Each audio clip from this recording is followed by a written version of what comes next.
Our recipient tonight is Kim Ebert-Colella. We will be delighted to be making this presentation to her.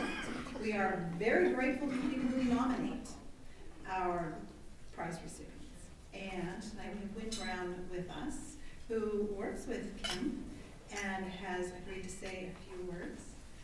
I know that Wynne is a middle school teacher at Bryant Montessori, where Kim works, and has known her for some time and works with her at the school.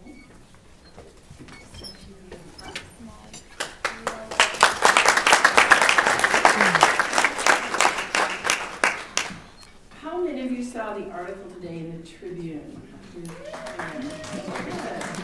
Well, for those of you who didn't see it, was this wonderful picture of Kim, and she's at Bryant, the school's behind her, and the Peace Committee is standing on a cement wall that says, care for each other.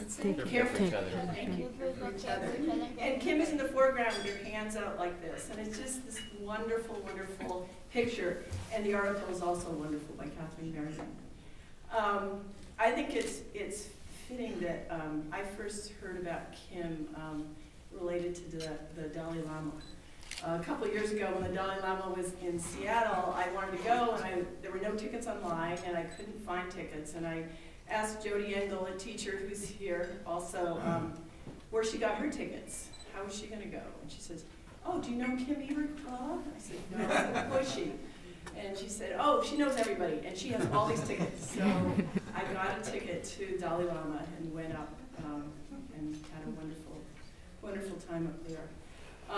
And met Kim, and since then have gotten to know her and heard Kim's stories from her. And if you ever have time, ask her, because these stories are wonderful. And I'm just going to give really quick versions. But I love hearing about her in her 30s going to India, or wanting to go to India to work with L'Arche, and just deciding to go. And in the process, did find L'Arche in Calcutta, and then did also find Mother Teresa's Home for the Dying and the Destitute, and worked there, as well as L'Arche, and met Mother Teresa, went to Mass with her. And also recently heard a story Kim told about going to South Africa, and was there as part of the celebration of the 10-year anniversary of the end of apartheid. So these stories are just amazing. But from Bryant, we didn't nominate her for her past work with Peace, which I think she maybe has done all her life, but we nominated her for her work at Bryant. And she works with our kids. She's head of the Peace Committee. And when I started knowing about the Peace Committee, I think it was first associated with the disco dance. Where's Sam? Sam, raise your hand. Sam had this great idea of having a disco dance for peace. So my memory is some of these crazy Bryant parents in tie-dye t-shirts and dancing away, disco dancing. But evidently they made a lot of money at this disco dance, and that was sort of the seed money for the Peace Committee, and then also money to establish Bryant as an international peace site and to buy a peace bowl. We have a beautiful peace bowl out in the front of the school, in front of our beautiful garden, with peace written on it in many languages. And then there was money left over to have a peace committee and have dreams and ideas.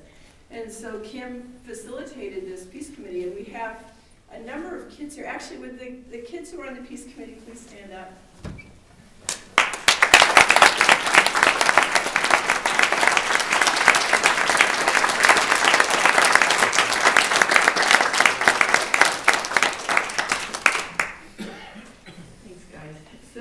Kim worked with them, and the year after being established as a peace committee, and part of that year also we had our first peace assembly on International Peace Day, which was really amazing, because we had doves floating around and kids doing the assembly, and it was just an amazing experience.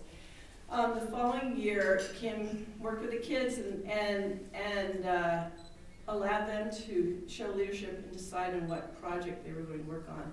And they decided to do Pennies for Peace and raise money for a school for girls in Afghanistan, which is part of Greg Mortensen's peace work. And they worked with Pierce County and raised $9,000 that they sent for Pennies for Peace for the school. And then last year they focused on water, a piece in every drop, and expanded their focus and did many more things last year than they did the first year. We had a first ever Earth Day garden party, and they bought rain barrels and painted them, and they're around the school ready to water gardens this summer. Kim facilitated having most of our older kids in the school work in watersheds in Tacoma. And then they raised money for the Ed Project. And they're currently on their way to raising $6,000 to send money to Bolivia to develop water, so that they can bring water to the school and to the homes in this town in Bolivia.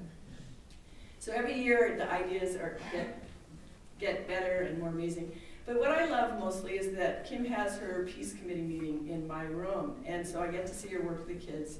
And oftentimes she'll start the meeting with just checking in with the kids and asking them what's stressing them out, why aren't they feeling peaceful today. So they get to actually process what it feels like to be, and usually by the end of the school day, most everyone's not feeling very peaceful, so they get to process that. And then sometimes do something quiet to bring them to a point to feel more peaceful, or brainstorm ways that they personally have to be more peaceful. And then the meeting continues, and they end up brainstorming new ideas for whatever work.